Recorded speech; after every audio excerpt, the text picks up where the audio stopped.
Sense més preàmbuls, m'agradaria que pugés a l'estrada la Júlia Roig, que ella és dietista nutricionista dels CAPs, treballa per l'Institut Català de la Salut, i ens farà una primera xerrada molt interessant sobre la bona qualitat de vida i l'envelliment que es necessita sobretot per aquesta gent, per la població amb diabetis. No sé si vols parlar directament de peu o asseguda o com ho vulguis. Per un aplaudiment.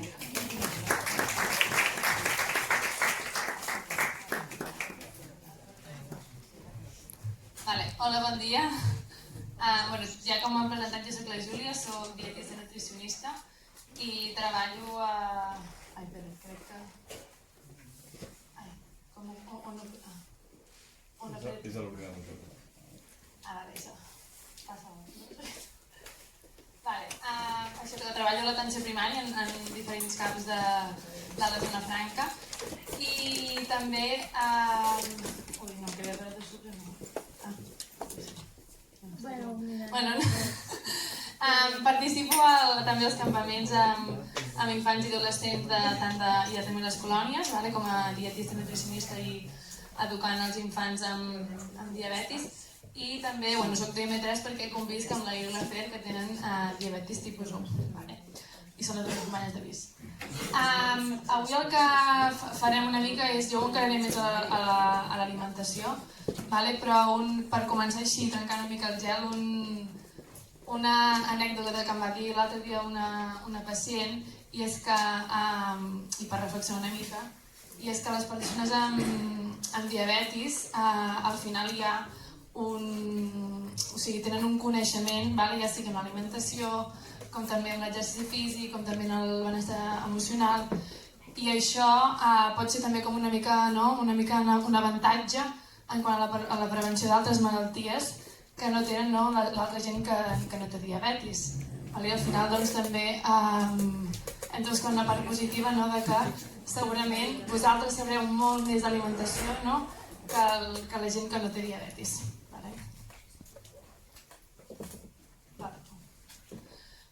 Farem una mica un joc. És molt fàcil per saber una mica el que coneixeu sobre l'alimentació saludable.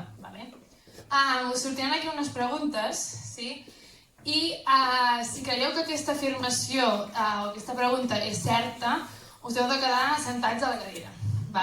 Però si creieu que és falsa, us heu d'aixecar. No heu de mirar al del costat i fer trampes, m'heu de mirar a mi, per mirar a veure si s'aixeca o no s'aixeca. Esteu preparats? Comencem. No hi ha manera, això, no sé com parlar-ho. Perdó. Els aliments integrals ajuden a tenir una millor corba de glucèmia i a tenir millor trànsit intestinal. Què creieu? Que és cert o és fals?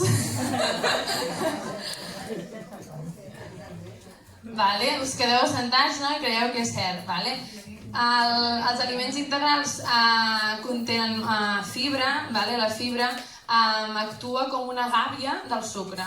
És com que envolta la glucosa i fa que pugi més lentament en comparació als aliments blancs o refinats. Per tant, us animo i és molt important consumir aliments de tipus integral, com la pasta, el pa, l'arròs, en comptes d'aliments blancs o també refinats. Al principi pot costar una mica de dir, ostres, ho trobo que és molt espès o que se'm fa bola, l'aliment integral, però al final és que t'acostumes i està igual de bo o inclús millor que els blancs. Aquí és una gràfica que podem veure una mica com actua el nivell de sucre en sang depenent del tipus d'aliment que podem consumir. I si veiem la corba de color blau, podem veure que el pa integral, els cereals integrals com la pasta i l'arròs, també les llegums, les fruites senceres i les verdures també senceres, el sucre va pujant més lentament perquè té aquesta fibra que fa de gàbia, en comparació si mengem als aliments processats o també doncs, el pa blanc o refinat, que fa que el sucre doncs, faci un pic i pugi molt més ràpid. Vale? Bueno, de moment, aprovats. Vale. Següent pregunta. És el mateix menjar-me una taronja que prendre'm un suc de taronja natural recent exprimit a casa? És a dir, que jo agafo... Molt bé! Que jo agafo 2 o 3 taronges i expremo la taronja i faig un suc. Això vol dir que és falsa. Molt bé. Així fem una mica d'exercici, home. Clar, jo si agafo, que com dèiem, doncs vaig al mercat i compro taronges, si jo em menjo la peça sencera, té tota la fibra, aquesta que dèiem, que fa que el sucre, en aquest cas la fructosa, doncs em pugi més lentament, en comparació que jo si agafo aquestes taronges i les exprimeixo, ja trenco la fibra. I per molt que em mengi la polpa, aquesta fibra ja està trencada. I també normalment utilitzo més d'una taronja, o sigui, no em faré el suc amb una taronja que em sortirà un xupito, i a vegades també inclús hi fico sucre. Per tant, és molt millor menjar-nos la peça que no fer-la en forma de suc. No sé si sabeu què és l'índex glucèmic, us sona, segurament us ho han parlat una mica, o a la consulta, o ho heu llegit. L'índex glucèmic és una mesura que ens diu com de ràpid aquell aliment augmenta els nivells de glucosa en sang i també en quina quantitat ho fa. I aquí, per posar un exemple, no seria la corba vermella, seria quan ens beguéssim aquest suc de taronja, que recent exprimit que el fem nosaltres a casa, en comparació la corba de color verd, que seria si ens mengéssim aquesta peça de taronja, que l'índex glucèmic és més baix i per tant aquest nivell de sucre en sang puja més a poquet a poquet. Següent. També l'índex glucèmic podem aprendre alguns tips per intentar que sigui molt més baix i per tant que aquests nivells de sucre en sang pugin més lentament. Us sona algun, a part de la fibra, que fa que l'índex sigui més baix? Algú li sona algun tip? Aquí he dit? Molt bé. Exacte, si jo combino l'àpat amb greix i també amb proteïna, fa que també aquest sucre en sang em pugi més a poquet a poquet. Algú coneix algun altre més? Molt bé, doncs que si jo primer començo per exemple per la verdura i després ja faig la proteïna i l'hidrat, doncs fa que també el sucre em pugi més a poquet, que en comparació que si començo el primer plat amb la pasta, per exemple. Algú més coneix algun? Molt bé. Les llegums també contenen molta fibra i fan que el sucre també pugi més a poquet i per tant prioritzar el consum de llegums. Quantes vegades mengeu llegums a la setmana? 3. 4, molt bé. El que recomana són 3-4 vegades a la setmana. I a vegades la població normalment en menja 1, 2, en menja molt poques. I hem de pensar que la llegum és una proteïna, també, és una proteïna vegetal, i és molt econòmica, és molt més barata que un tall de carn. I a la cuina és molt versàtil, és a dir, la podem fer en amanides, podem fer hummus, podem fer ara potajes, amb verdures, evitar ficar-hi xoriço. Després també podem fer el de refrigerar les coccions, com per exemple bullir la patata, bullir l'arròs i consumir-ho el dia següent per crear aquest midó resistent. Això també no sé si ho havíeu sentit parlar. I si jo ho puc tornar a escalfar no hi ha problema, però així fa que aquest midó sigui resistent i també em pugi més a poquet el sucre.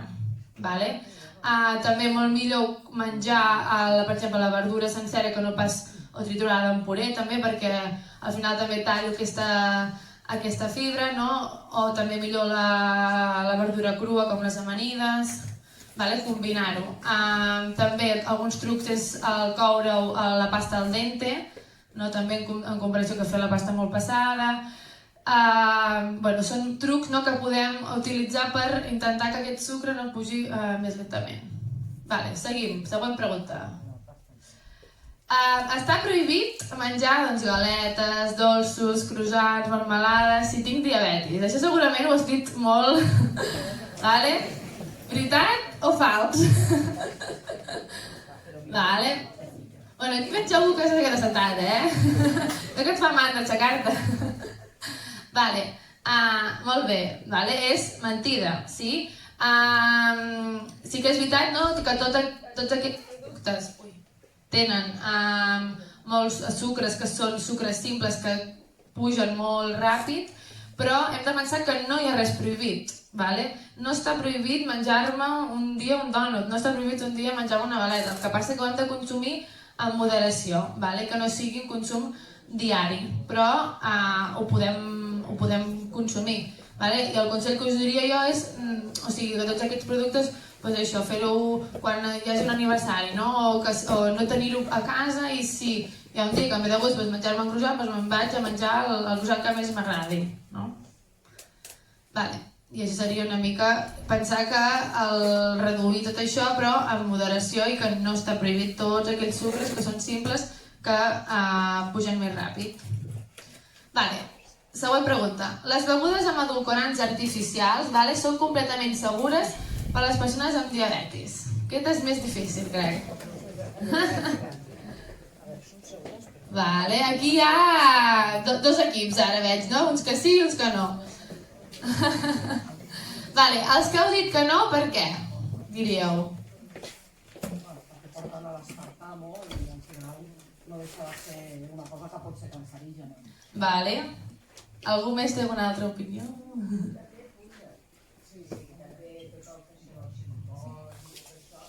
Molt bé. Perfecte. Molt bé, Pol. Sí que és veritat que el sucre blanc sí que té un impacte directe amb els nivells de la glucosa, i els edulcorants en primer lloc no té un impacte directe, però sí que s'ha vist que a llarg plaç, és a dir, quan passa un temps pot tenir també, per exemple, un efecte a nivell de la nostra microbiota intestinal, i això fa que puguem tenir una sensibilitat a la insulina, o sigui, una disminució d'aquesta sensibilitat a la insulina. I això sobretot s'ha relacionat amb els polialcohols, com el que deia la vostra companya, el xilitol, l'eritritol, el sorbitol. Per tant, jo el que recomanaria és també evitar-ho i acostumar el nostre paladar a no afegir-hi sucre i intentar fer alternatives saludables a aquestes begudes. Coneixeu algunes alternatives en comptes de posar-hi sucre per fer així com un refresc saludable? El sucre d'abedul, que treuen de les costes. Clar, això també seria natural, però al final també l'ideal seria no afegir-hi res i acostumar el nostre paladar a beure sense afegir-hi cap tipus d'aquests sucres. El que podem fer? Doncs podem fer aigua, agafar-hi, per exemple, posar-hi trossos de fruita, trossos de menta. Si al cafè no ens acostumem a no posar-hi sucre, li podem posar canyella, per exemple, o xocolata negra ratllada. O sigui, una manera de posar-hi sabor de forma natural. Podem fer una infusió i posar-hi glaçons i que també sigui com un refresc, de diferents sabors.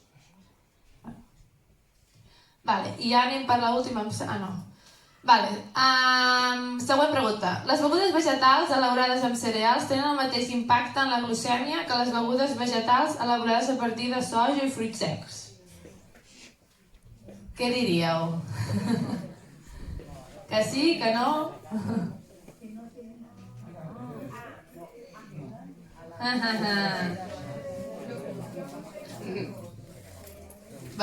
Aquí dubteu, no? Veig poca gent dreta. Seria que no. Hem de pensar que hem de tenir una mica en compte d'aquestes begudes vegetals, que sí que és veritat que estan formades per aigua, no? O sigui, que principalment és aigua, però les que estan elaborades a partir de cereals com la civada, l'avena o l'arròs poden alterar la glucosa en comparació a aquelles que estan fabricades a partir de soja o fruits secs com ametlles, que no tenen un impacte tan important. Per tant, també tenir-ho en compte. I ja crec que ja és l'última. El sopar, és saludable sopar només fruita? Molt bé, molt bé. No és saludable. Això també pot ser un típic sopar, de que, estic cansada, ara quina mandra preparar-me el sopar, doncs m'agafo un bol de fruita. No és saludable, per què? Perquè ens falten la proteïna, ens falten les vitamines que ens aporta la verdura. Segurament coneixeu el plat saludable, que és el que hauria d'haver tant al dinar com al sopar, d'intentar que sempre hi hagi verdura i prioritzar que almenys una d'aquestes sigui en forma de crua, intentar que hi hagi proteïna de qualitat, prioritzar les carns blanques, els peixos, els ous i també la llegum, que ja hem dit que era una proteïna, i incloure el cereal, i molt millor integral, i vigilar també la quantitat, que sigui com el puny de la nostra mà. Ja és l'hora. Aquest plat típic que podem preparar un dissabte per dinar o un diumenge cap de setmana, com l'adaptaríeu al plat saludable? Com el canviaríeu? Una ensalada de la Molt bé, podem posar una amanida de primer, ficar verdures a dintre, tipus carbassó, tipus albergínia. Molt bé, podem afegir-hi verdura, perquè aquí hi ha tomàquet, però no compta la tomàquet, és molt poc. La pasta integral. Molt bé, la pasta integral. I us menjaríeu aquest plat enorme? Que la pasta sigui integral i hi ha el puny de la nostra mà. I si intentar la carn vermella una vegada a la setmana, i també podem, en comptes de carn vermella, posar-hi soia texturitzada, podem posar-hi llenties i fer com una bolognesa, i també per incrementar aquesta proteïna vegetal, que seria un exemple. Després podem afegir la fruita, la fruita de postres, i és important que sigui una peça de fruita, no menjar-me una poma i un plàtan, o no menjar-me, començar a agafar un bol de raïm i començar a menjar i ja no sabem quants grills he menjat. L'important és això, me poso un bol i em poso 12 raïms, com les campanades. I crec que ja està. Són alguns recursos, això ho van fer al Cap de Badalona, que és un recurs que és molt xulo, que us ho podeu buscar, que diu alternatives una mica del que hem anat comentant de si és cert o fart, i de com poder fer tips per ser més saludable en l'alimentació. I després també la guia de petits canvis per menjar millor, que és aquesta guia de la Generalitat que també promociona l'alimentació saludable i sostenible. Són recursos que podeu descarregar. I menjar sant és ni una ciència oculta ni una cosa de Masterchef, és a dir que s'ha d'aprendre i no s'aprèn d'un dia per l'altre. Els hàbits que ens ensenyen des de petits no són els mateixos que quan som adults, i per tant hem d'anar aprenent a poc i fent aquests petits canvis que ens faran estar més saludables. Gràcies.